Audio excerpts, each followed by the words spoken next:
Yeah, you are muted.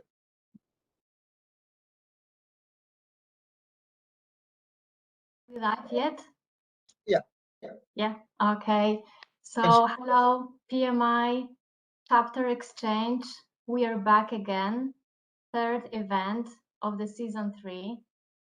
I'm Aneta, Vice President of Membership of PMI Poland, and I'm your host for the session today.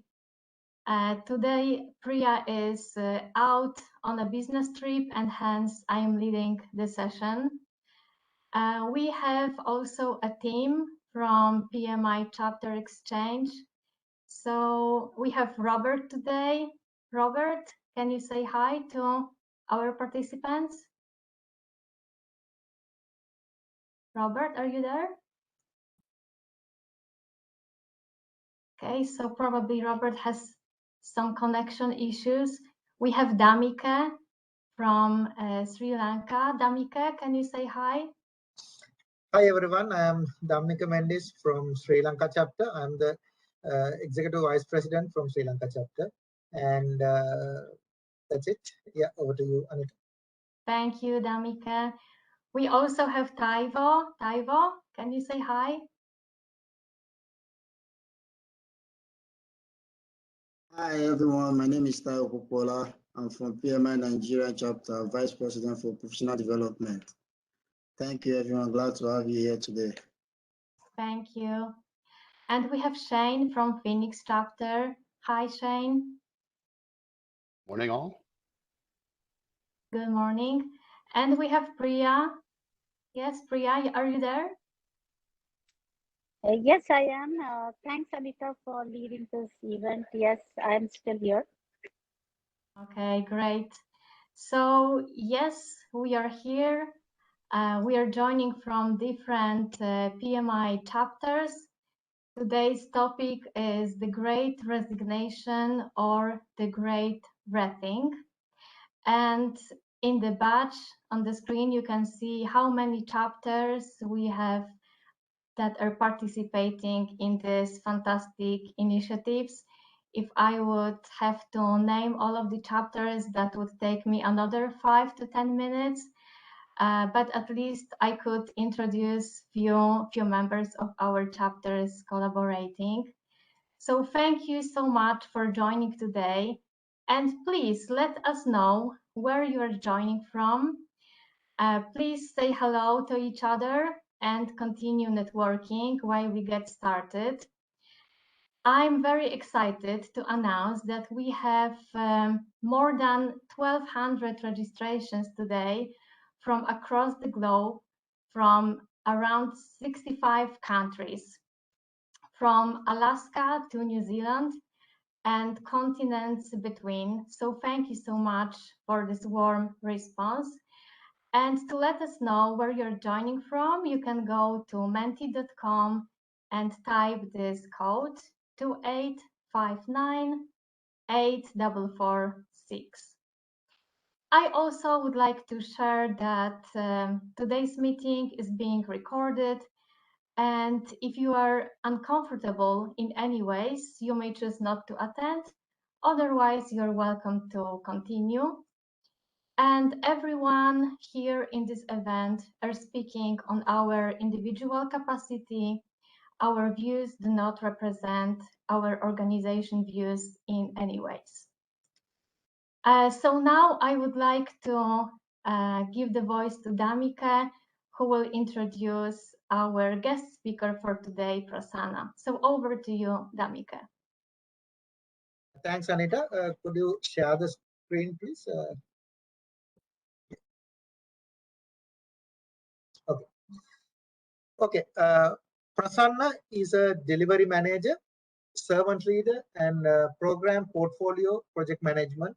And he's our region mentor, PMI South Asia. So with this short introduction, I'm going to hand over the to Prasanna to kickstart our event. Prasanna, over to you. Thank you, Damika. Thanks for this nice and short introduction. And wow, 1,200 registrations, and I can already see 330 over participants joining. This is really mind-blowing. Great job, everybody. And good evening, good morning, good afternoon to everybody. Nice to be a part of this wonderful initiative where 27 different chapters come together to exchange ideas. And I'm very proud that it was initiated by the chapters from our region.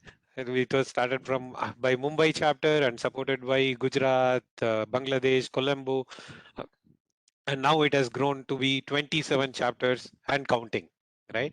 And this is one of the wonderful platform to exchange ideas, develop relationships, and the team, you guys are choosing wonderful topics every time and again, and you plan that meticulously.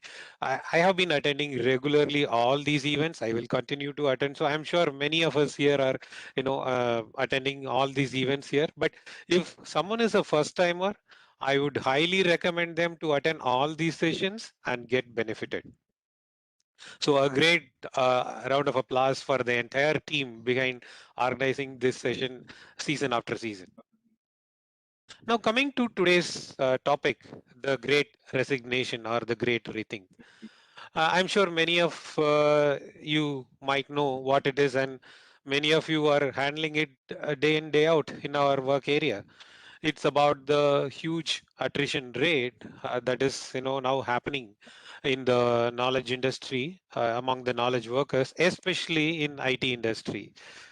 The companies are struggling to retain the talent, and employees are quitting their jobs to pursue their career elsewhere. But if you rewind 2 years back to the start of the pandemic, it was not the situation. The job market was, very uncertain. It was full of uncertainties and layoffs, and we read stories about people losing their jobs, searching for jobs, unable to find a work, and all that. But 1 year down the line, this story has changed 360 degrees. Now the job market is blooming and there are extremely good opportunities for almost everybody. If you ask in your friend circle, or you yourself, I myself have changed job in the last 1 year or so. So why that happened? What led to that kind of changeover from uncertainties to blooming with opportunities? um, Here is what I think. When COVID started, many IT companies were worried of managing their services, increase and sustaining their services, especially getting new business. And that's why we saw all the layoffs and uncertainties. And the reality was different. Uh, the COVID made everyone realize the importance of the digital presence. So everybody wanted to be digitally present, and that increased the business of the IT companies multifold. And that opened up the job market and search for the talented workforce to a greater extent. And I believe that is one of the main reason for the great resignation. If we see from the employee's point of view, of course, money is one of the main reason for switching jobs. But I don't think that is the only reason especially during this pandemic period, because pandemic has changed. I'm sure all of you will agree that pandemic has changed our lives in many aspects. It made us realize the value of life. It made us realize what actually the work life balance means, and it taught us the need and meaning or value of building relationship and keeping the relationships. And I think that cost, or that is one of the main causes for this great resignation or the huge attrition rate. Many employees were many employees are actually working in one field, but they were having their passion in another field. Prior to the pandemic, they were not having enough time to dedicate for their passion, but the pandemic and remote work has given them that option to dedicate time for their area of passion, and some developed that, and some wanted to pursue that as their career, and that is one main contributor for this people leaving jobs. Another important reason, according to a article published in Forbes, is that the corporate culture or the toxic corporate culture or the lack of it, right? It means that the failure of the employers to promote diversity, inclusivity, and workers being disrespected, and lack of appreciation towards innovation. There is no chance for growth, all that. And in the same article about in the Forbes that I referred, they conducted a survey, and this was the topmost reason chosen by the respondents, that the reason why they quit their job. So that is again another reason behind the Great Resignation. One other interesting thing that I read about is the lack of employee resource groups. ERG, they call it as. What is this employee resource groups? In short, it's nothing but the work buddies. Everything about the workplace we cannot share with the manager. Everything about the workplace we cannot share with our family either, because they may not be able to understand the surroundings and situation about that. So we all used to have that work buddies whom we used to meet and talk about, and that used to be like a channel to let out our dissatisfaction and all that. But now, due to COVID, that has gone. We don't have anybody to share. The employees don't have anyone to share their work related issues, and that has actually increased or that has actually affected the loyalty towards the organization or the employer, and they ended up switching jobs. So that is another area, or that is another reason, of why this Great Resignation is happening. While all these are from the employee perspective, the organizations are also to be blamed. Because there are so many opportunities, they started offering exorbitant salaries to the skilled workers to them to join them.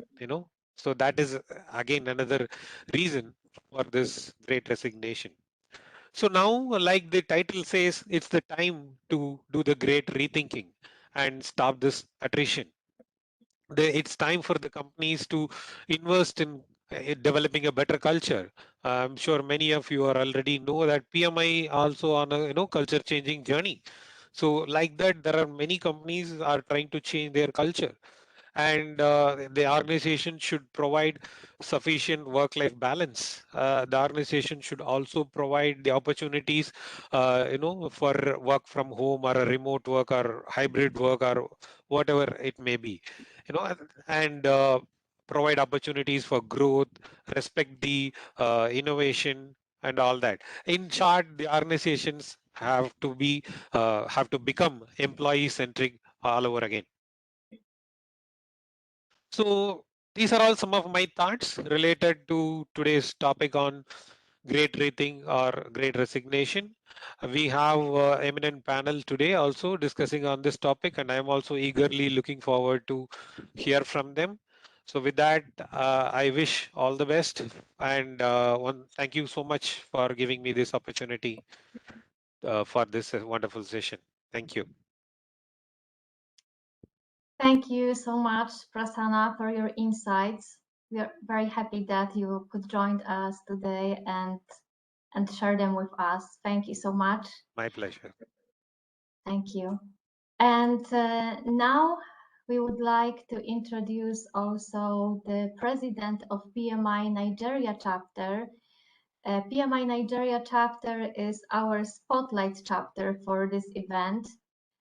And I believe we have Paul with us. And Damike, would you like to introduce Paul, the president of PMI Nigeria, to us? Yes, Anita. So our spotlight chapter is PMI Nigeria today. So Paul Umbuge, President PMI Nigeria chapter. Paul is an action-oriented and performance-driven individual, offering extensive leadership skills and the crucial ability to function well under pressure and in fast-paced business environments. With over 15 years of relevant experience, he is adept at executing any task associated with the job. Besides coordinating any business functions, managing and evaluating projects. developing and implementing business strategies, and also hiring new employees. He also excels at identifying and exploiting revenue growth opportunities, building strategic relationships with investors, and leading team meetings. So, Paul, before I hand over the stage to you, I have two questions for you. First one is, what is the time there now at your side? It's 3:16 p.m. in Lagos, Nigeria. Oh, okay, and what does the logo of your chapter signify? It's actually the map of the country. So it's the map of Nigeria. That's the logo on the PMI general logo. Yeah. Okay, so over to you, Paul. You can start. Okay, thank you very much. I'm happy to be in this session. It's a lot of work that's been put into effort has been put into put this event together. So I would like to say a little bit about the Nigerian chapter and what we've been doing lately. So this year the chapter has decided to focus more on the youth. Realize that the youth is basically the future of this country. So we have decided to focus on developing them and having to give them more knowledge and information about project management and how they can use that to grow as as a person. So what we did recently, we created for the first time the PMI Nigeria Youth Club. So it's a club and it's a group, like Telegram group, where you have youths who are in school to be able to join. And then the idea for us is to mentor these kids, mentor them about project management and see that they start learning about project management from an early age. And that way we see if we keep doing that, we believe we'll be able to grow the chapter and then again create an avenue or room for development in the future. So in terms of other initiatives that we've been doing, so we realize that project managers can be so focused on their job and then they become very stereotyped and boring, like in executing their jobs. So what we've decided to do in the Nigerian chapter is to create more fun activities other than just chapter meetings and having book-like kind of sessions. We decided to have more fun events where we have networking sessions, we have movie outings, we have hangouts, dinner, we have picnics, and we created these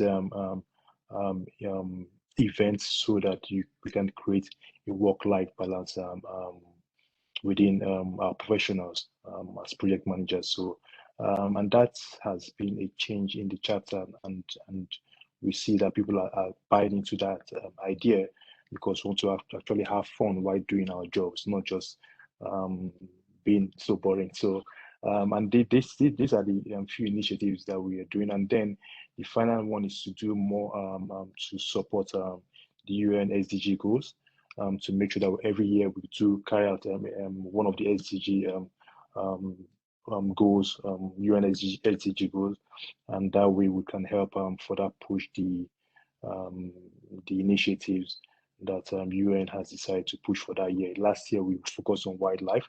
This year the board will decide on what we're going to focus on this year, and then we'll see how we can support UN in achieving such goals. So far so good. I think the chapter we are proud to be part of the PM Xchange, and would keep supporting the this initiative. And as you know, wherever Nigeria gets involved, we kind of come with the numbers, and you guys can see that as well. We joined last month, and then we had more people joining the events, and want to do more and participate more in this event. So I think it's a great initiative. I'm happy to be here. I'm happy to have Nigerians be part of this event. So thank you very much for this opportunity. Thank you so much, Paul, for joining today and for joining PMI Chapter Xchange.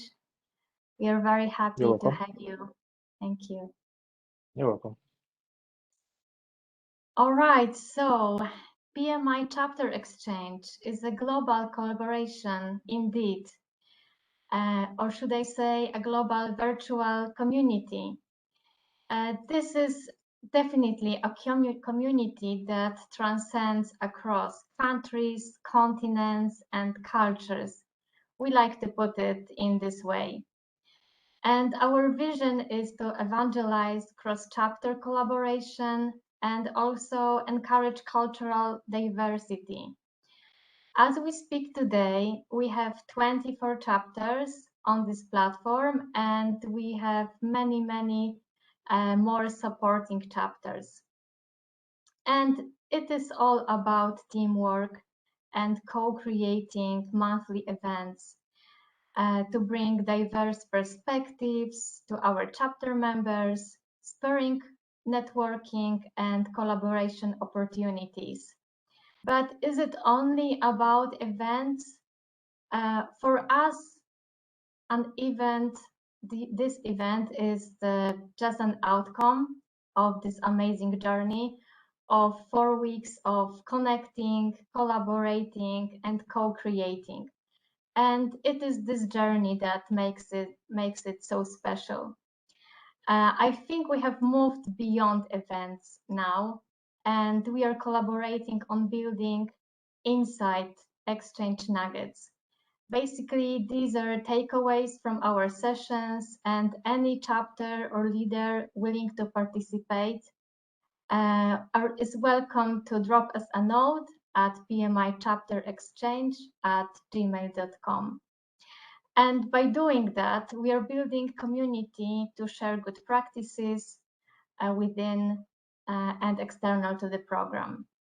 And yes, we are growing not only in numbers, but also in our sphere of influence through diversity, inclusion, and equity of thoughts.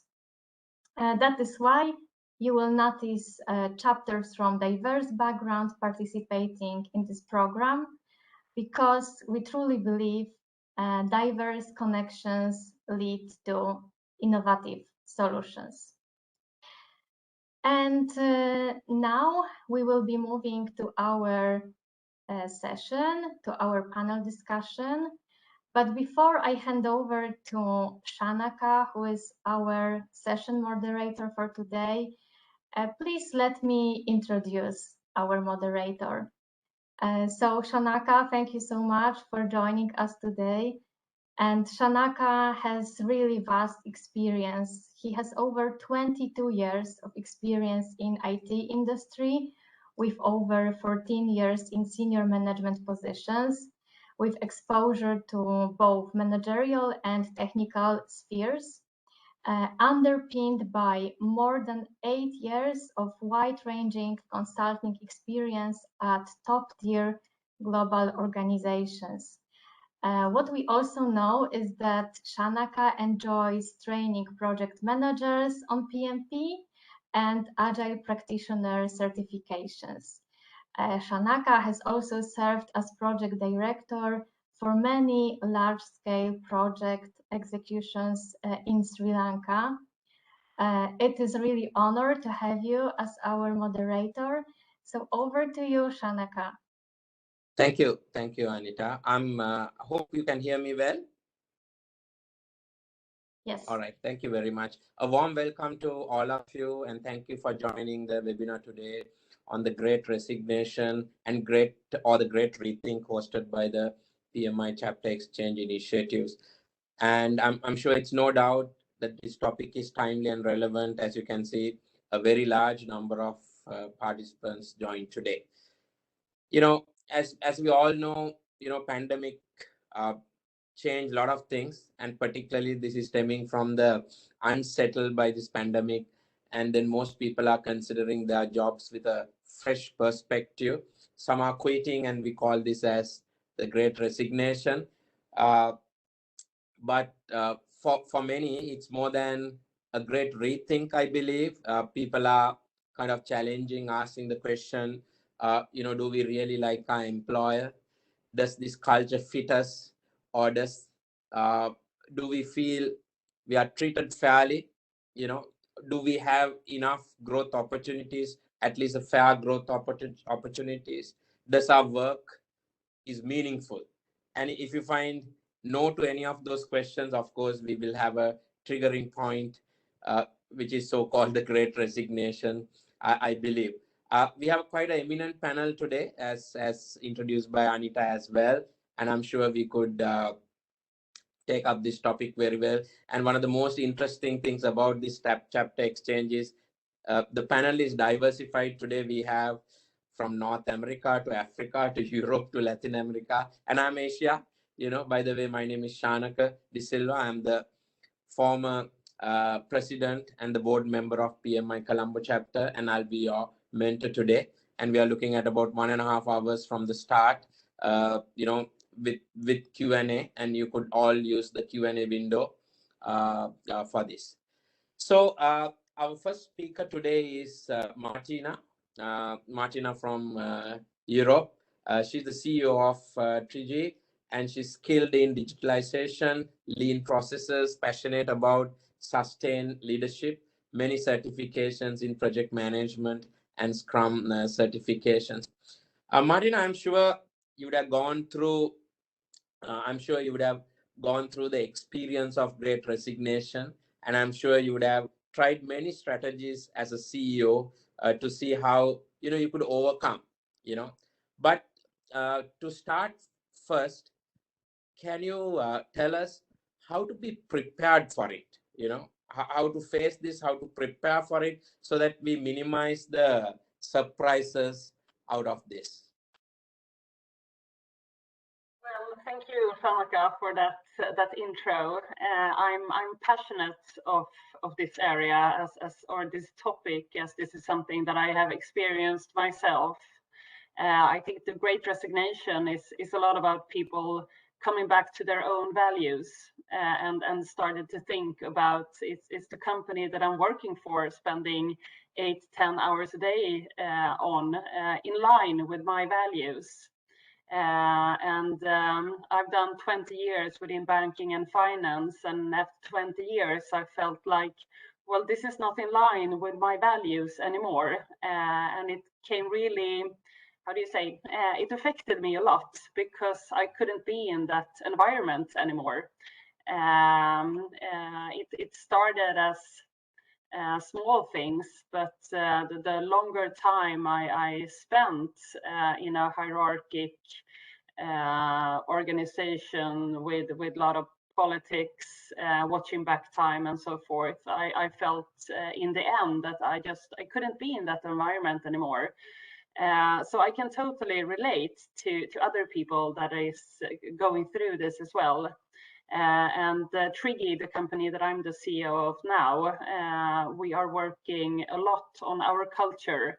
And our culture is that, just as Prasanna mentioned in the beginning, it's a lot about the culture and that people can have work-life balance and so forth. So I think as a company, the way that you can prepare is really start to think about this. Do we walk the talk? Maybe we have words or values that we say we have, but are we actually living our values? And I think in the pandemic, this has become extremely, extremely, you really see if a company are living their values or not. And that's why I think we have the Great Resignation now, because people have experienced how is my company handling this pandemic or crisis situation.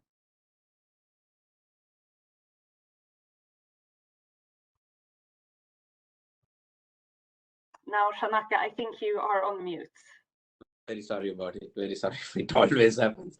So thank you very much, Martina. That was great insights. We will come back to you again. I'm sure the audience will also have many questions. Well, I would like to move into Alexandra's now. I can see Alexandra's here. I don't see the video though. Alexandra is the former president of PMI Lima Peru chapter and the consulting director of Practical Thinking Group at Peru. He's certified in many PMI certifications from PFMP, for PMP, for SCP, etc. What is interesting is he's in the judging panel of PMO Global Awards. That's very interesting. So Alexandra, one question to you, as many people are quitting their jobs for maybe better offers or opportunities, eventually will this impact your customer experience and your workforce? Have you all experienced pressure over this in going forward with customer experience, with collaborating with customers? Okay, first of all, for me, it's a great pleasure to be with you in this international event. Thank you so much for invitation. My name is Alexander Soyo from Lima, Peru. Related with the question that proposed Shanaka. So first of all, here in with this phenomenon, social phenomenon, here employers have an important challenge because it's necessary to have people, especially related with agility context, who knows how perform the organization, the connection among areas, and so on. So if they start to loosen their key talent, it will be a painful situation they'll have to face. This is the scenario. And nowadays that's happening. We can check through social networks, posts and news about hybrid jobs, how workers, they are fighting with their employers to try to make an agreement and improve the conditions. For example, I have friends who decide to be independent or looking for jobs with better conditions. So, in my opinion, high human resource department and organizational leaders have a big challenge to retain their talent, because this social phenomenon impact directly related with customer experience. Customer experience is based on to know the organization and your customers, and with that you design a good process for experience of the final users. So if you lose your key talent, people who knows the basis, the underground of the organization, people who knows the connection between areas, people who knows the processes, people who knows the your local industry, you will have very painful situation. Why? Because at the end, the real competitive advantage for every company at the end is the knowledge management, the adaptability skills, and your people. They are define your real competitive advantage. That's my opinion, Shanak. Thank you very much. And I'll also related to your answer, one of the things at PMI we value and treasure most is the organizational process assets, which is stemming from the knowledge itself, tacit as well as procedural knowledge that we gather over a period of time. So with this Great Resignation, I'm sure we are losing out. That knowledge will probably might be going out of the organizations if we don't maintain appropriately. Yeah, that's true. Yeah, great, thank you. Next, I would like to focus on Temilolu. Temilolu, you are there? Yeah, thank you. Yeah, Temilolu from Nigeria. So he's the senior manager, custom operations at MTN. I see a lot of exposure experience in the telco area. And more importantly, he's the lead at the youth engagement at PMI Nigeria. So we are quite interesting because, this Great Resignation is more towards youth as well. So we wanted to check with you on that also. But first of all, Temilolu, we had many panel members up to now talking about on this topic on various aspects on particularly Great Resignation, but I particularly wanted you to focus more on Africa. Your question is more onto the African region. Well, do you see Great Resignation happening in Africa in the first place? And also, what do you think as the key drivers for the Great Resignation in Africa? Thank you very much, Shanaka. Yes, the Great Resignation is here. I know when Professor Klotz thought of this last year, I think there was a lot of focus in America, but I think the bug has caught on in different regions as well. But Africa itself, is quite a complex region. I'll say that because every region has its own nuances. and there are different drivers depending on the region you're in Africa. But I think the research recently by Pew showed that why most people resigned or are resigning. There are multiple drivers. Some had complained about pay being too low. Some had complained about no opportunities for advancement, for instance. Some felt maybe a bit disrespected at work. A few of the cohorts also felt maybe because of childcare issues for people that had children below 18. And then some felt maybe not enough flexibility to choose, in terms of work hours. But there's also a side to it, which some areas in West Africa, maybe the Horn of Africa, you have some other social, cultural, and economic drivers as well, which has led to attrition and people leaving the continent entirely for better opportunities in the West. So you see that the nuances are slightly different looking at the different regions. So yes, it's something that's clear and present. And the drivers resonate with some of the drivers, in the West as well. However, as I said, in some regions, you now start looking at other, social, cultural, economic issues, as well as political, issues as well, which has led, to a lot of attritions that people are looking at now and seeking, better opportunities outside. So it's clear and present. Now, the question will now be, depending on the region you're from, how would companies try and make the environment a lot more, enabling for those resources to stay? But it's clear and present, and it's something that's it's here within the region. And I think you asked the question about the youth as well, did you? I'll come back to that, but particularly what I want is to know the drivers. So I think you answered it fairly well. Anything more to add? Well, nothing else. I think that sums it up. Right. So where do they go actually, Terminal? I mean, they resign and they go within the region, or they look at elsewhere in Africa, or what's the more likelihood that is happening? Okay. Now, some of the highlights I gave, for instance, for those that felt maybe no opportunities for advancement, some individuals have felt, okay, I could be an entrepreneur. I can create, certain opportunities within my sphere of influence. For some of those that felt a bit, in quote, disrespected, may have, looked at those kind of opportunities. And for some others, maybe some that lean towards, the economic drivers as well, have looked at opportunities outside, say, for instance, in Europe, the USA, or North Africa, like Canada as well. Some have gone as far as Australia for opportunities. And some of the drivers, when you speak to some of them, I think some of the drivers would be, it may not be particularly stable at this point. There are issues with inflation.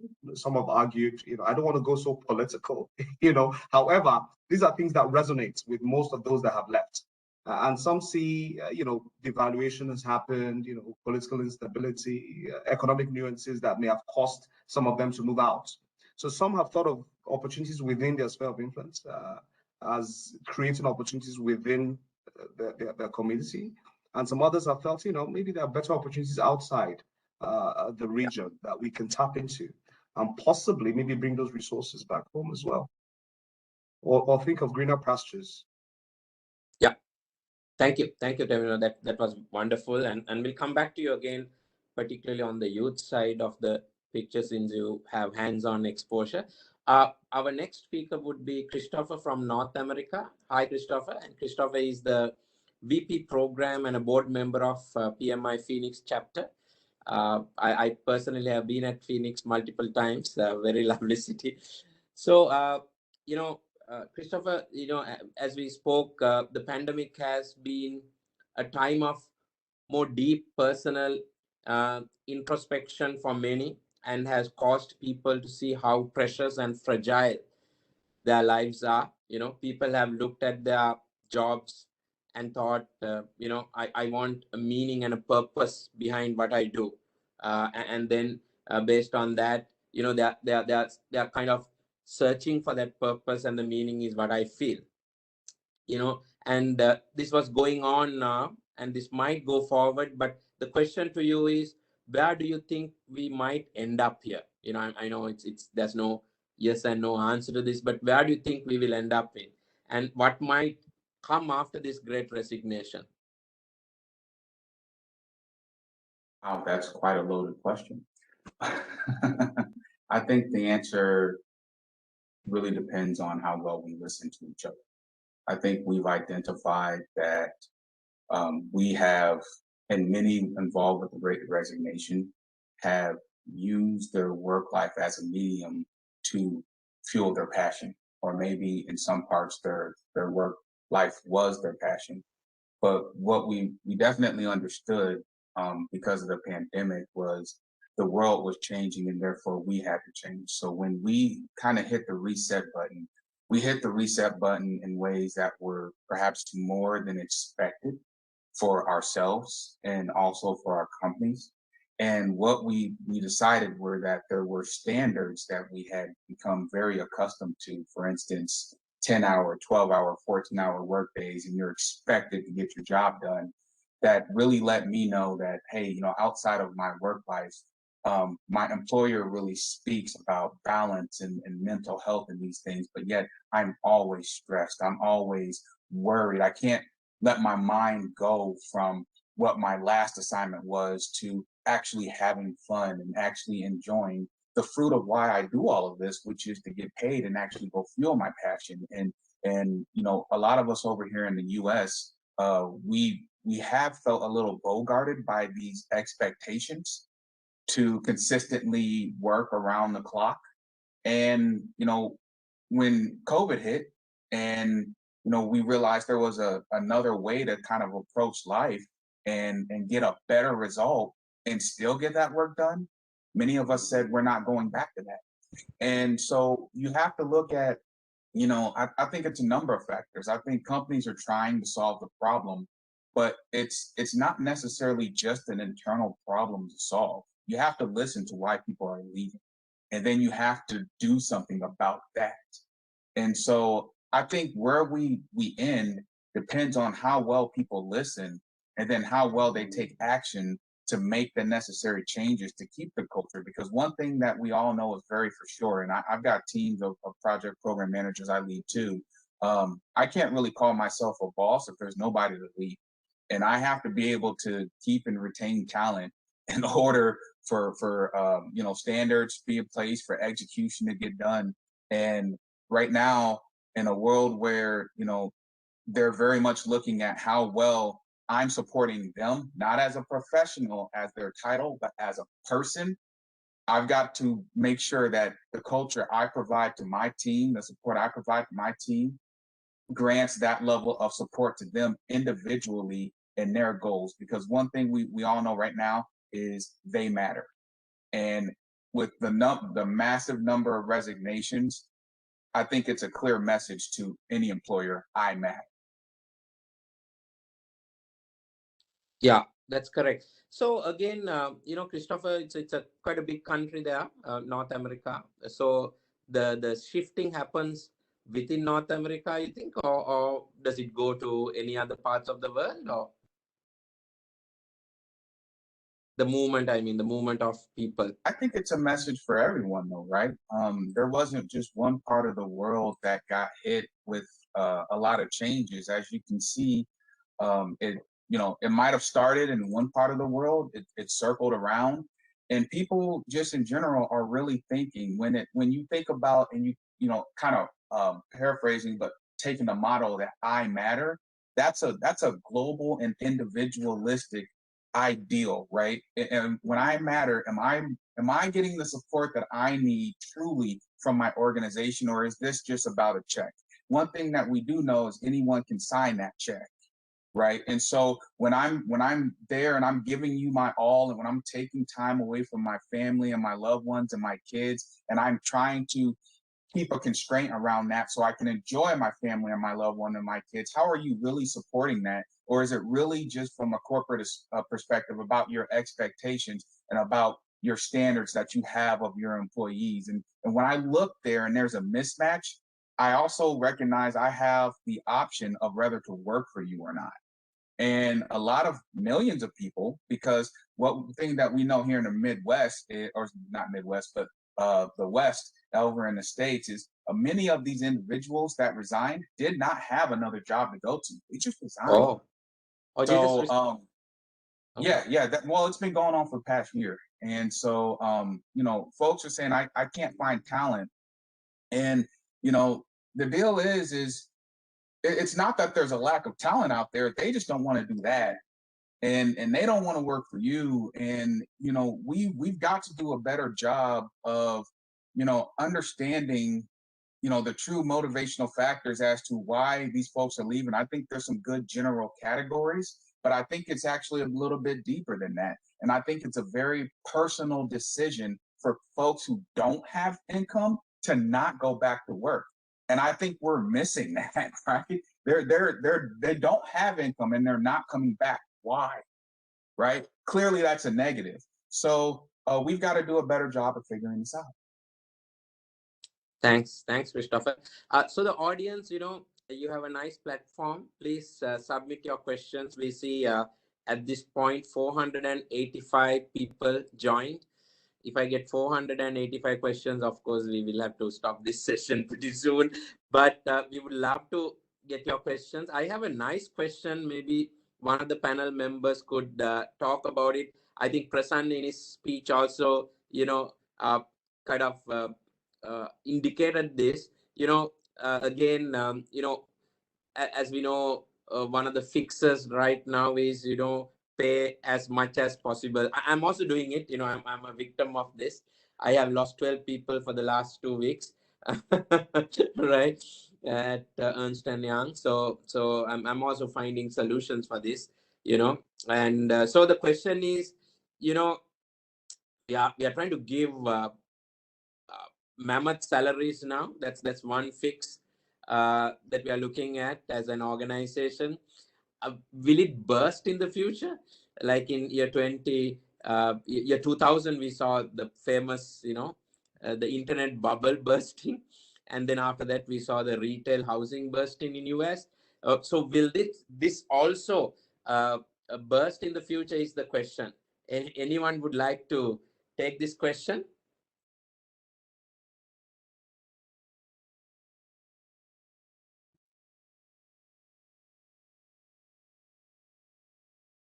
Martina? Okay, yeah, I'd like to answer this question. Okay, in my opinion, I think that's true, because this is something new for everyone. Okay, so the opportunities here, but finally at the end there will be something common for everyone in the future. We cannot predict when, but the interesting point is to be prepared to get the opportunities and capitalize them. This is the greatest scenario for professionals who have the competencies, who have the skills. So in summary, I think that that's true. And at the end, we are common situations. So the high salaries that nowadays we can review at the end will be something common for decrease, and the scenario will be common for everyone at the end. Thank you, Alexandra. I think next question is also quite interesting. The question is about, is this stemming from the remote working environment that we saw, where we lost our cultural, relationships to values? Does that start when the COVID started? We all went for a entirely remote working environment, and will you think that also impacted this? Maybe I can first hear from Christopher, if you would like to take it. Does this whole thing, I know US, anyway, we are doing remote working, but COVID created much more, a greater remote working environment. So the question is, do you think that this entire resignation and mind opening started with this? That is a very good question. And interestingly enough, I think what happened was you had a lot of, depending on where you live here in the States, you may have been accustomed to remote work, or you may have been accustomed to butts and seats. And there's a couple of areas in the middle. But when COVID hit, everyone got accustomed to remote work for the most part. I think the statistic was maybe 10% or less of the people, just enough to maintain the infrastructure and the operations actually reported into the office here in the US. And so most folks got an understanding that remote work didn't necessarily like dampen our ability to perform our job. It was a lot different because I couldn't, go to the bathroom and have conversations, or I couldn't just walk around or go for a coffee or whatnot. I had to do that kind of by myself in the privacy of my home. But there was also the second kind of element of that, saying if the relationship I wanted to maintain, I put effort into those relationships. I still had those one-on-ones, and it was still done on video, and we still chatted, and we still had the opportunity to chop it up. And so when you look at that particular model that happened here in the US, there's really two very distinct narratives. If, for instance, if you looked on LinkedIn, there's one narrative about CEOs, CIOs, people can't wait to go to the office. There's another narrative about, hey, I'm never going back to the office. This is awesome. I proved I can do this. And so it really is an interesting little mix of folks that are saying, hey, we've done this, we've proved we can do this. And then folks are saying, I want normalcy. Well, I think from a perspective, everyone has to kind of scrap their expectation and say, what old normal is ain't going to be the future normal. And what the future normal is needs to be completely redefined. Because I just can't now, and I know that now because people are pushing back and are resigning, I can't just say, this is what it's going to be. We're going back to that. And so I think it's now becoming more of a negotiation between employer and employee to say, here's what I'm going to accept. And if you're looking for the top talent says this, right? And as an employer, you have a choice. You have an opportunity to say, okay, well, we'll seek out top talent that agrees with this then and agrees with our culture. But is that going to give us the top talent we're looking for? These are all discussions now. And I think the quicker we start having the conversation and listening to each other, the quicker we'll be able to define what the new future of work looks like. Yes, Christopher, I agree with you. I'm on the first category. Like you said, I preferred to come to office so that I got fed up staying at home. So I always believe, even today at the moment I'm at office, very sad, but that's the way. So I'm in the first category. Like you said, I'm a person who preferred at the end to come to office. So we have few more questions coming up. Please, participants, we have few more minutes. Give us those good questions. But I would like to focus on Martina again a little bit with your experience. In employers' anxiety, to retain and attract employees, as previous question also said, many companies are looking at quick fixes. I'm also a victim of that. I said, we are looking at, what to do, quick fixes. And the quickest fix, I think most of us will do is the raising of salaries. And that's related to the question also, and also looking at many other benefits, maybe monetary benefits, While all these are welcome, and while I believe all these could fix the issue temporary, they fail to acknowledge the deeper reason for this greater resignation, I believe, So how do you think, with your experience, we could fix this talent problem, Martina? Well, I would say, just as you say, the quick fixes that won't work in the long run. It's quick fixes that will it will not work for a long period of time going forward. Of course, you will attract some people by doing that, by raising the salaries, and you see many companies that are really raising the salaries to have the people that they want. But of course, it will be difficult for those companies to keep those talents as well, because as soon as they get a higher salary somewhere else, or as soon that they discover that I don't like it at this organization, they will leave. So I think that you will have to really, as a company, you will have to start thinking about these things if you want a sustainable company from a working perspective, and also, of course, a delivery perspective in the long run. And then I think it's important, it's extremely important to start at the top. What kind of leadership do we have in this organization? I think what Christopher said about how important it is as a person to feel that I matter. It's extremely important, and many companies or managers, they think that people are leaving because they get higher salaries somewhere else. But if you look into the statistics, what people are actually leaving for, it's bad leadership. And of course, work-life balance and values and so forth. But the number one reason is bad leadership. So I really think that as a company, you have to start at the top, work with all your leaders to continuously work with everyone in the company.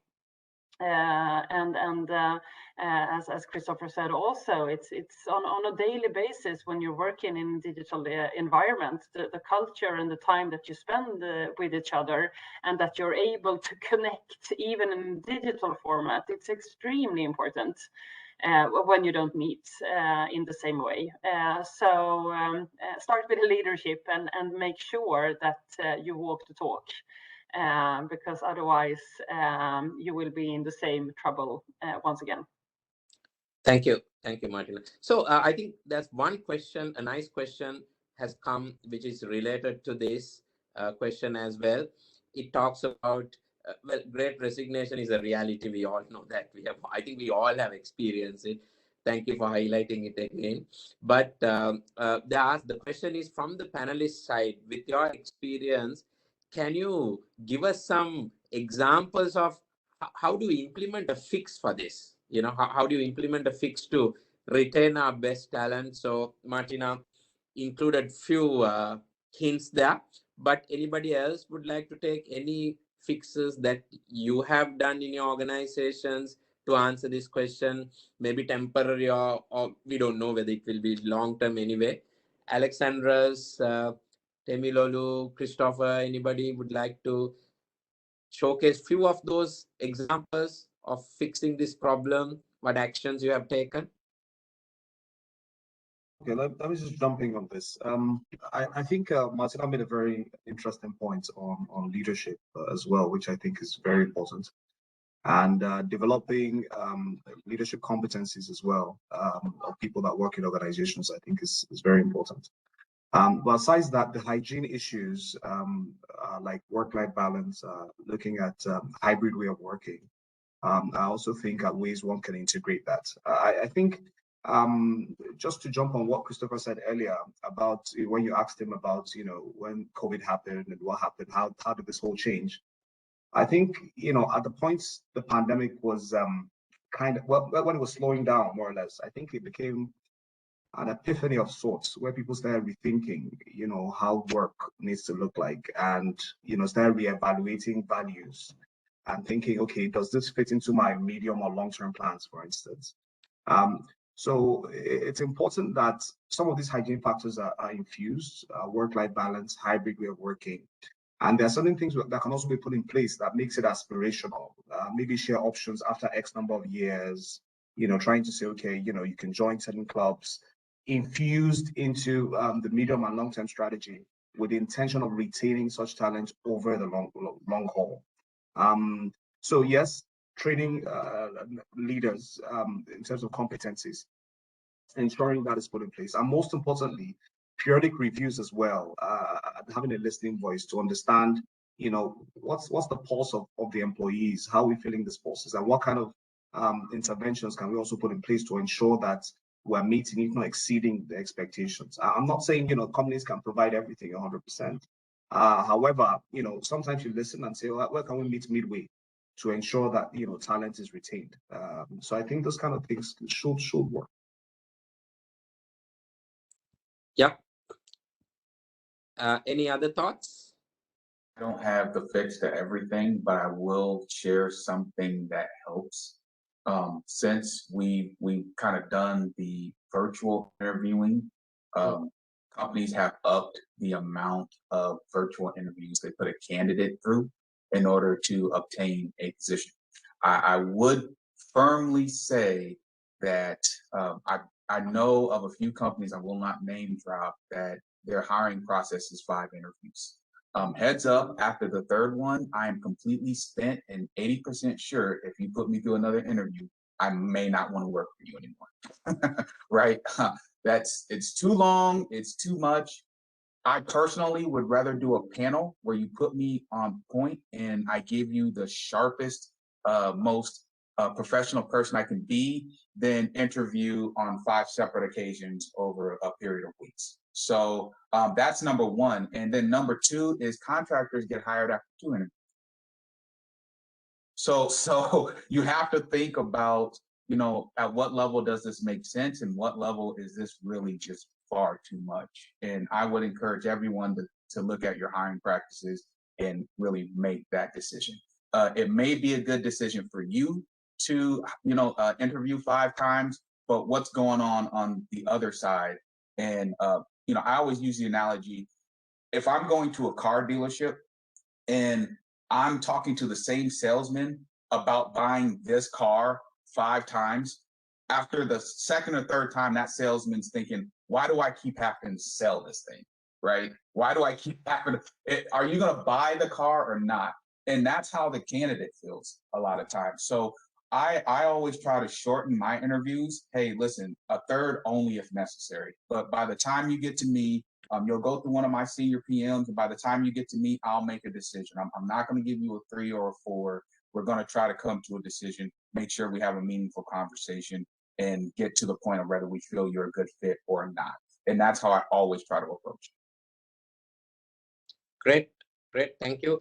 We have some nice notes from in the chat also, like some of the participants are telling, listening to your employees is one of the things that we should now improve. If we were not doing it, that's a critical aspect at the moment.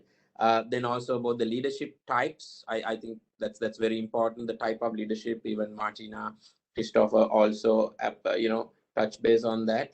And also sometimes choice, you're giving that choice to the employee whether to work at office remotely or to follow a hybrid model, and also treat employees like business partners. These were some of the things that I just skimmed through the chat and realized. Andros, I have another question for you, related maybe more into these recent questions that we received. For a business which does not have much focus on human capital management, which have not invested on developing the human skills, human capital, and the motivational aspects, what do you think might happen at this point with the Great Resignation? Will they survive? Can they manage? Or will the company or will this company will have to rethink about the whole thing again from ground zero?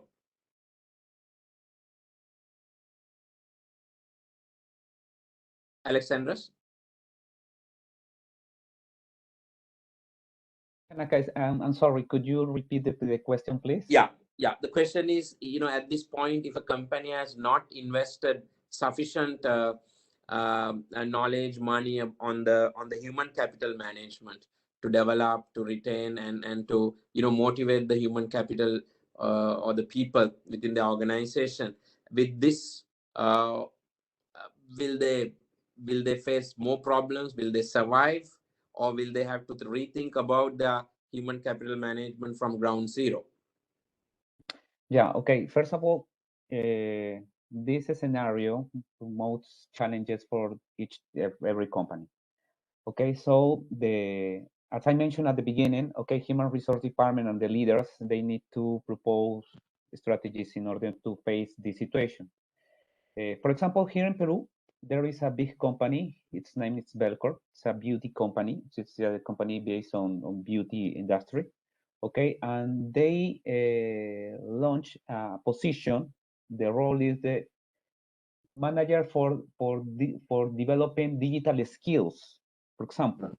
Okay, so they are interested to develop this capacity, this skill for the different employees. And they have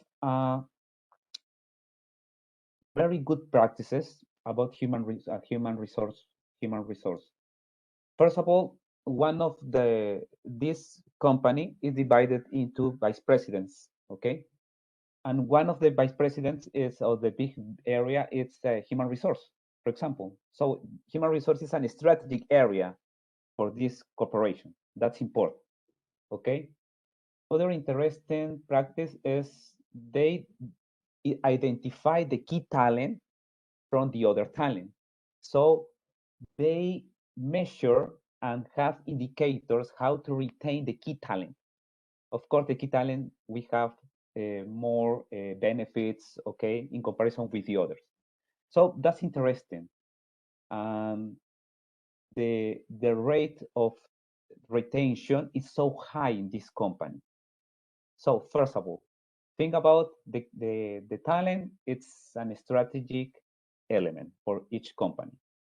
Promote and define strategies to develop capabilities for the people or skills for the people, okay? And it's important to identify which are your key talent and promote different strategies for these guys or girls. So this is this is a local example here in Peru, which demonstrate and show good results about how they manage the relation with the people. And of course, the leadership, it's important. They prepare its directors. They promote channels where the different employees the different employees from different levels, they have voice, and that's very important. Okay, that's very important. Sure. So at the end, the answer is human resource department, organizational leaders, they need to promote the strategies in order to face this situation, this phenomenal situation related with the Great Resignation. Yep, thank you. That was very insightful. Temilolu, I want to come back to your famous question now about the youth engagement. I'm sure quite interesting about it. So since you're the leader in youth engagement at your chapter, I believe, what's your experience and what do you hear from them? Because I see they are quite different to the generation that we started. And so, why do you think they're searching for a meaning in their work, and what do you hear from them? What do you think their aspirations are as youth? Well, okay, I'll put it this way. You can never completely understand the youth.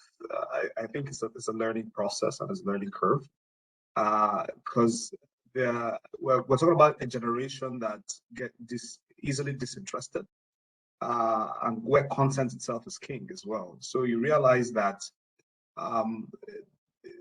people within that cohort want a lot of fluidity, with which fluidity on how work needs to be done. These are people that do not want to be confined.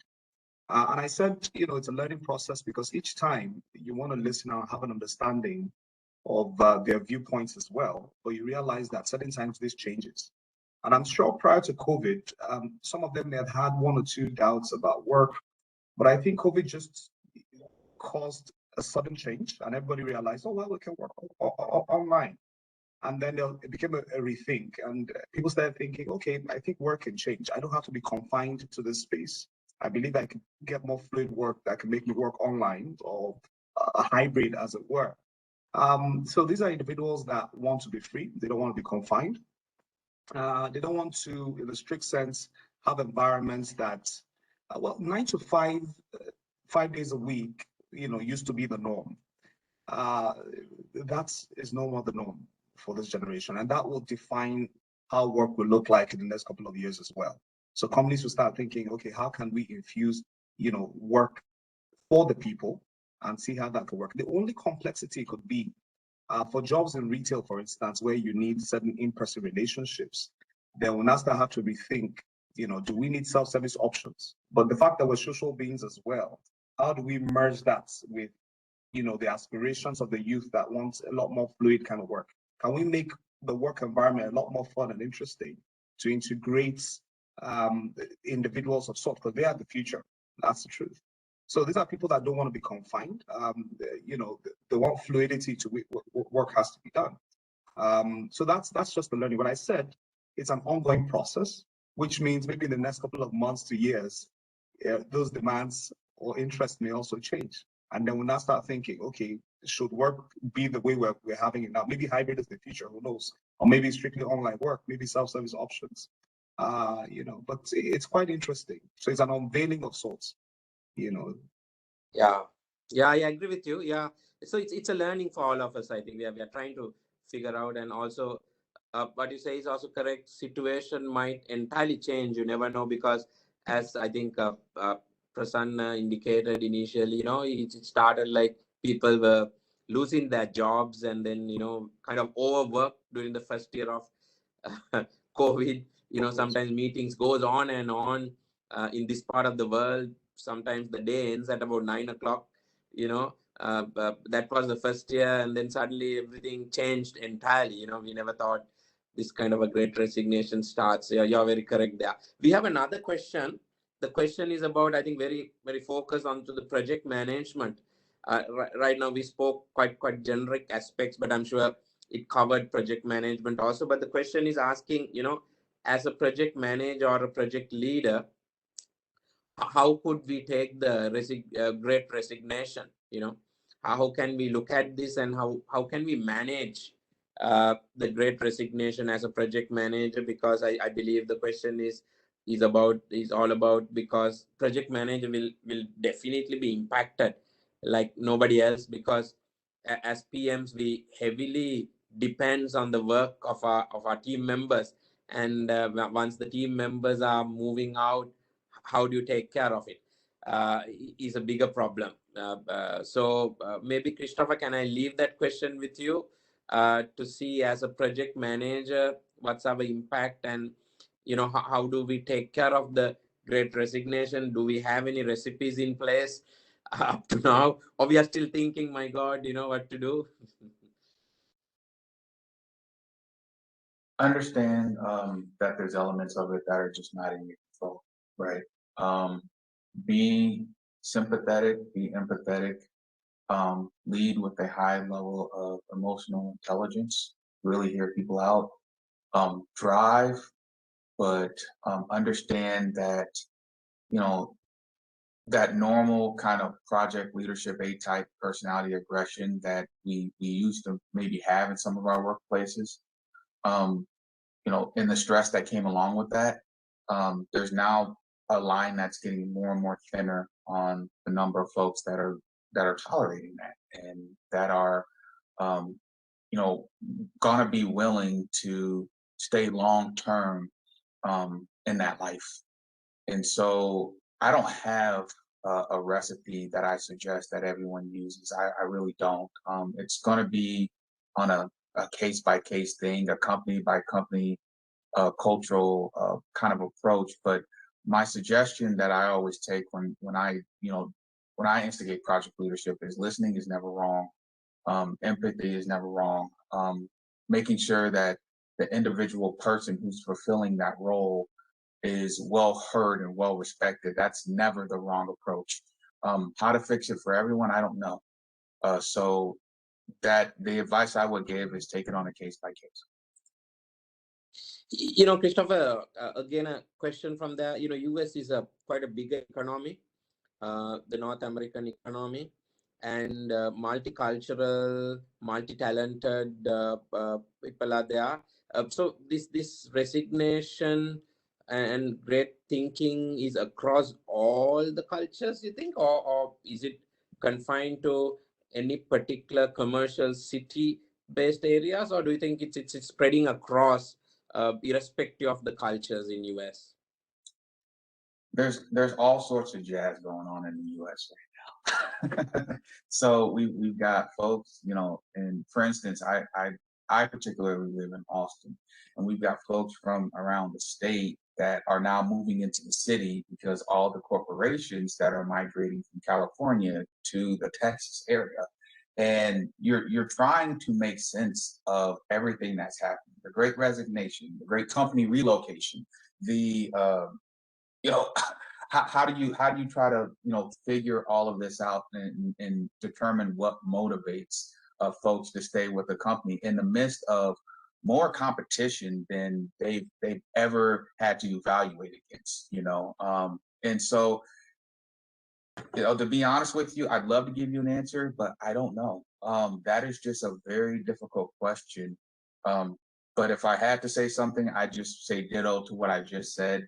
And, hopefully this is hopefully we get to have the conversations that lead us to the answer and figuring this all out.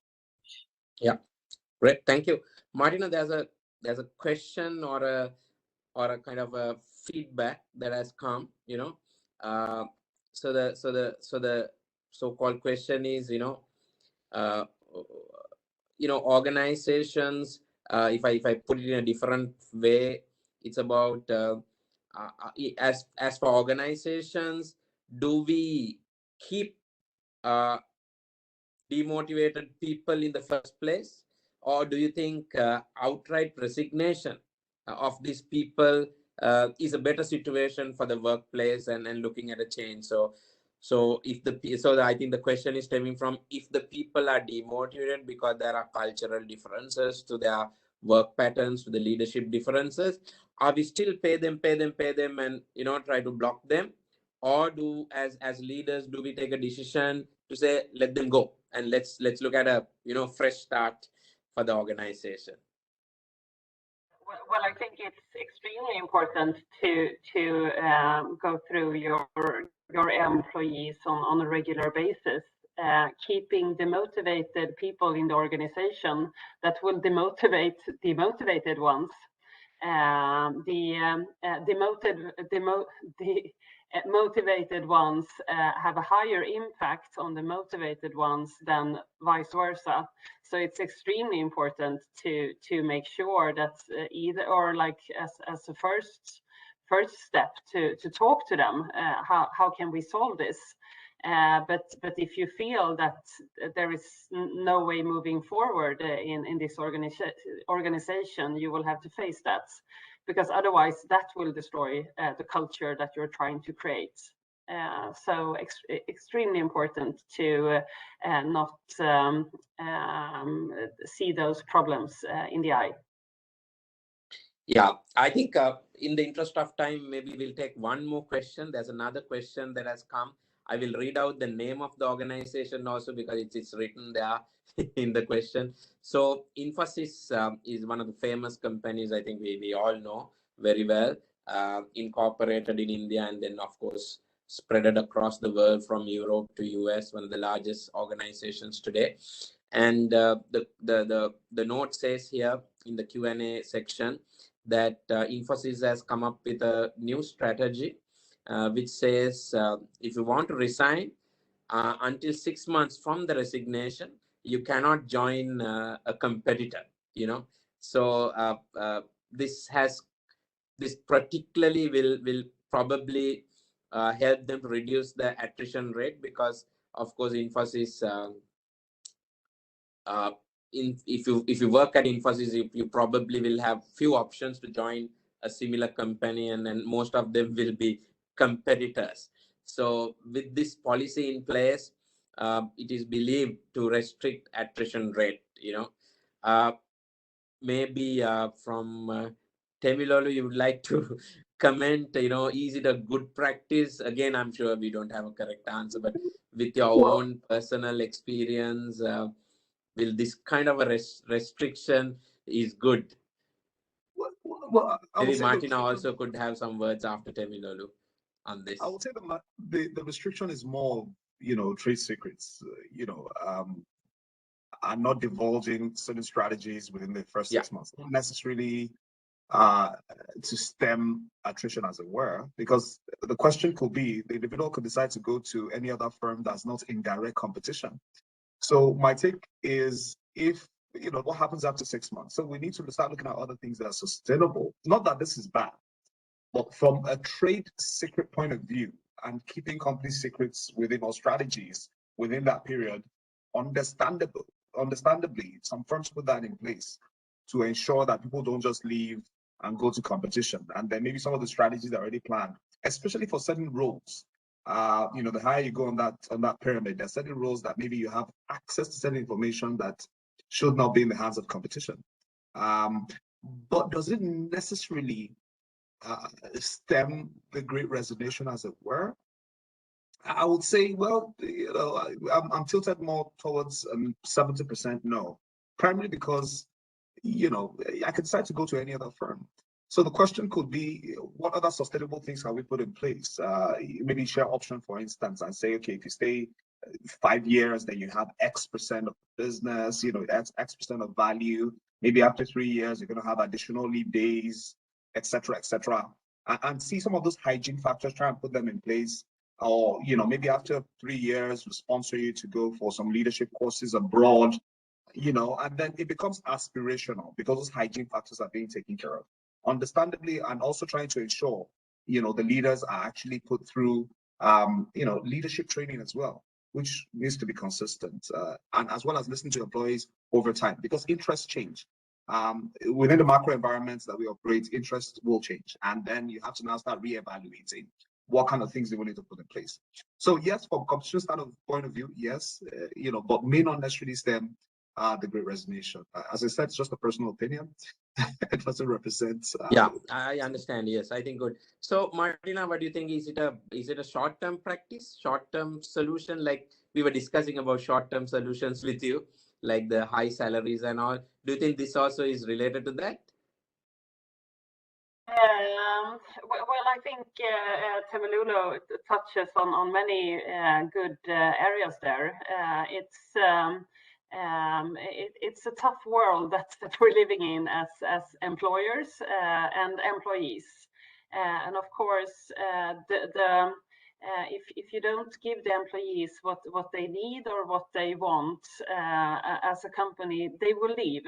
And of course, it's extremely important to protect your intellectual property, and that, of course, you have to make sure to have in the agreements that you have in like the employee agreements. But always, if you have competitors that are better than you are, the best ones will, of course, the best ones are the quickest ones to leave.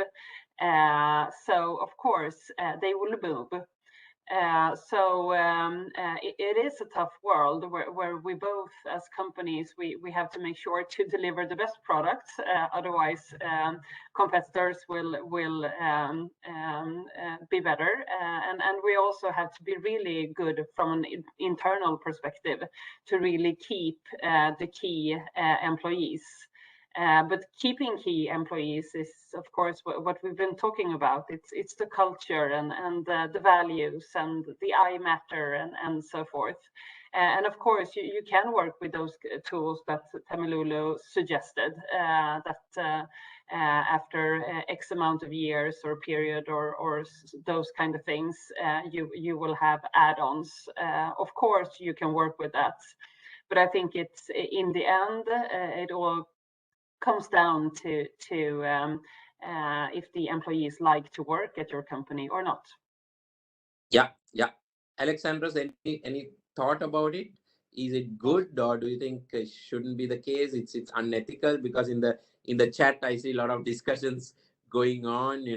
Some people are telling it's not ethical. Some people are telling it's a bad practice. But if everyone start putting it's a unhealthy competition. So quite active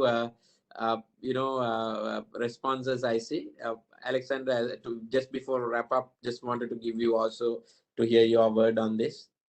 Okay, first, Shanak, I would like to be one step before. Why? Because we need to think about our professional image. Why? I have a rule. When I was a dependent professional, nowadays I'm independent, okay? I have a rule, a personal rule.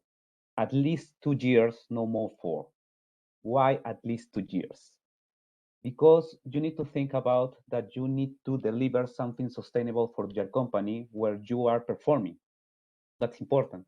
You need to leave the company. If you want to leave, you need to give a legacy at the end. That's very important for your professional profile, your image. Because if you are good, if you have a good image in your company, when you want to leave, your connections, you will be good references, of course. So that's very important. So this strategy to change from your job 1 year to other year to other year is not good. For example, when I check resume, when I see that someone changed for the job constantly, why no? For me, remove. Okay, I decide to not review information from this candidate, for example. Because for me, it's very important to you as employer, you as employee, you are as a professional, to offer value to your company, and the value you build it with the time.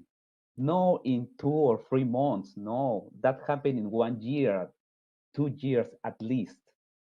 So for me, it's very important to think about that. Great Resignation is related with that. It's very connected.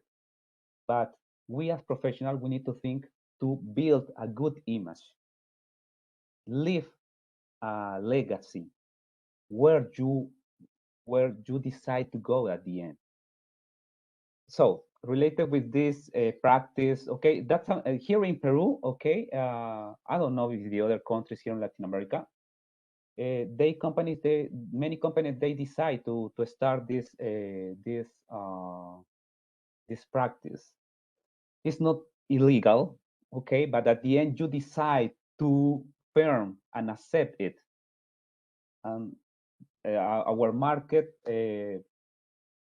live to use this kind of practices.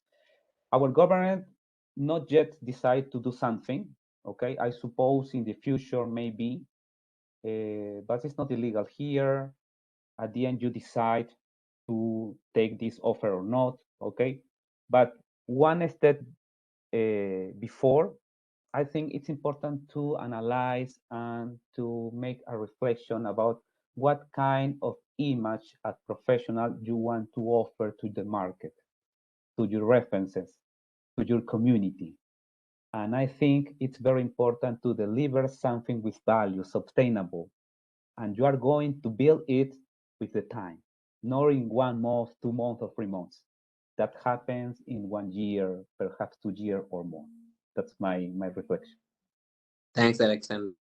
Maybe we'll hear from Christopher and then probably wrap up as the same question, Christopher. Is it permitted in US, Christopher, that you could put certain restrictions like this? By law, is it permitted, or do you think it's generally is accepted mechanism to overcome this Great Resignation? I think it's a nice try, but why not? You know, I think what ultimately is going to happen is you really can't stop people from pursuing their passion. If they're passionate about going, they will find a way. The question is what gets damaged along that road. You're either going to be a supportive employer or you're going to appear very unsupportive, right? Depending on your policies or what you do and how you support them. If an employee wants to leave, at the end of the day, they're going to find a way to leave, period. But there's a lot that can be damaged in that process. In general, I actually agree with, I think what Alejandra said, there's a professional image that we want to make sure that we protect at all times. And, you know, sometimes when you throw out policies like that, hey, you know, you're not going over there. Listen, if they want to get there, they're going to get there, right? You're not really, you may defer it, you may delay it, but they're going to where they want to go. There's loopholes in nearly all things. So you have an opportunity to be supportive in helping your employees, the internal ones and the ones that want to leave, get to where they want to be. And I think that's always generally from an image perspective in your best interest. So, you know, that is something within the span of control that you as an employer always have the ability to manage. And I think it's in your interest, especially these days, to do so.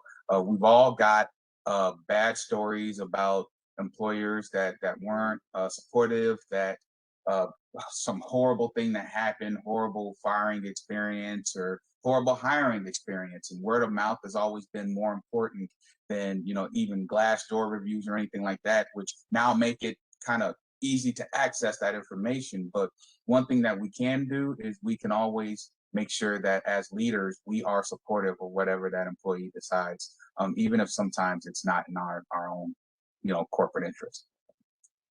Thank you very much, Christopher, and thank you very much, all of you. It was a nice forum, a nice panel, and from the participants, very good questions. Thank you very much for supporting me today. Over to Anita to wrap up the session today.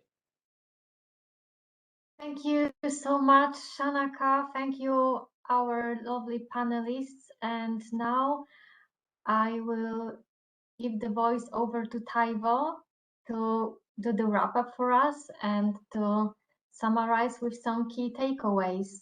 So Taivo, over to you. Oh, thank you, Anissa. To me, it seems we should not end this session because there are a lot of contributions from the panelists.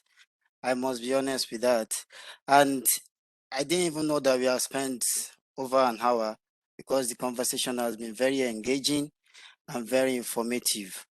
And we can't all rule out the fact that COVID-19 has brought a new normal to the way we work, and this is the main reason for Great Resignation. And the organization needs to be aware that there is a new normal. That is the Great Rethink. So, to some of our panelists, what are the key reasons for Great Resignation? The new normal is there to stay, whether we like it or not. And we expect the leadership of different organizations to be aware and also develop initiative to adapt and live through the future of this new normal. So the main key takeaway that have caused a lot of this Great Resignation from some of our panelists is bad leadership. Another one is loss. This has also led to loss of key talent, rigidity in working hours. Despite having COVID is just going away, and then some organizations are just moving back to working like it used to be. That rigidity is still there, and some employees have to leave. And to some of our panelists, sociocultural, economics, and political instability are also key factors to be considered that have caused Great Resignation. A lack of growth. We have all worked more than a year or more at home, and employees feel that they can do more than they are being used to do. So that lack of growth, that's hunger. COVID has brought about digital hunger. So people feel they can do more and they can be best utilized. So that lack of growth has led to quite a number of resignation and lack of living the values. One of our panelists said the company would say, okay, this is our roadmap, this is this, but are they living that values?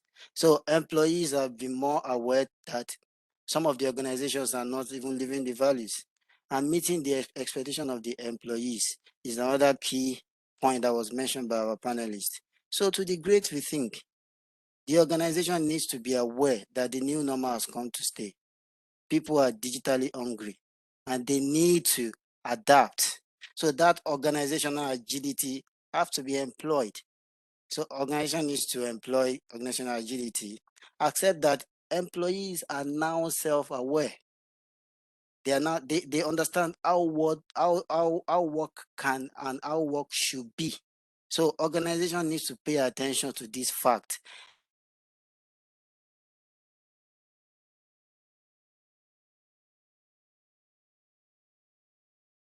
Leadership in the right direction is also a great rethink, and to also employ hybrid model. Organization leaders need to listen more, not command and control, especially in this COVID era that we are not seeing ourselves. We don't know what others are going through, so we need to listen more. And talent retention. organization needs to develop strategies to retain talent.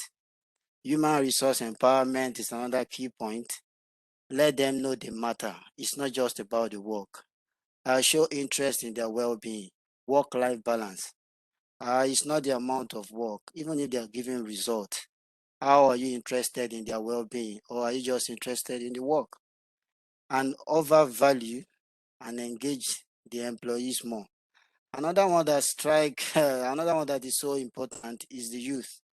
And to be honest, Temilolu did, one of the panelists gave a lot of insight in the youth area, which is they are curious. That curiosity is there, whether we like it or not, they will want to explore. That is their nature. And what it used to be 10, 15 years ago is not what it used to be now. So there is every reason for them to want to explore. So they continue to stay curious and they want to explore. They are so innovative, and that work fluidity is there. They don't want to, they don't want to be confined. Use that word, confined. They don't want to be confined. They want to fly. They want flexibility. And another great rethink the organization is advised to have is to be sympathetic and show empathy. There are quite a lot of key takeaways, but to wrap it up, the organizational agility is very key, and to ensure work-life balance, empathy, active listening, talent retention, and human resource empowerment. In a nutshell, I think I would like to wrap it up like that. So Anita, back to you. Thank you so much, Taiwo, for your key takeaways. And now I would like to share with you the QR code through which you can provide us with the feedback after the session. I would like also to thank again our panelists, Martina, Alexandres, Temilolu, Christopher, and Shanaka for being fantastic moderator. Thank you to all of our participants joining from all over the world, sometimes maybe at some crazy hour. Thank you for your questions, for your comments. I could see really vibrant discussion in the chat. Also, we are sharing with you the PDU code, and we will also email this code to you after the session. The session is recorded. It will be placed in the YouTube channel. And at the same time, I would like to thank our team. So Sunil, thank you so much for being our WebEx admin. Thank you, Damike, for your social media posts. And Pedro, also thanks to you for your event analysis. It helped us a lot to put this awesome event together. Thank you so much, and I hope that we will see each other again on the next event of PMI Chapter Exchange. Thank you so much. Thank you. Thank you all. Thank you. Thank you so much. Thank you, everyone. Bye.